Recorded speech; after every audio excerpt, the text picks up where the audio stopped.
سه تا حالتی که شما نباید قربت بلند کنید. حالت اول اینه که نباید از شکم بگیری بلندش کنید، چون به قسمت شکمش فشار زیادی وارد میشه. حالت دوم اینه که از پس کلهش نباید بلندش کنید، درد داره. اینا بچه بودن مادرش اینجوری بلندش میکرد، ولی الان بزرگ شدن سنگینن و دردش میاد. حالت سوم اینه که تو این حالت نباید نگهش دارید، به کمر و ستون فقراتش فشار میاد.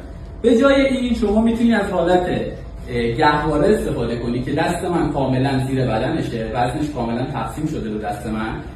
و حالت دوم حالتیه که میتونید بندازیدش روی دوشتون خیلی راحت اگر میخواید جابجاش کنید.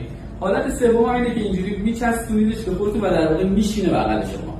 این حالت ها اون حالتی که شما میتونید با خیلی راحت ایگونتو جابجا کنید و بدونید که اذیت هم نمیشه.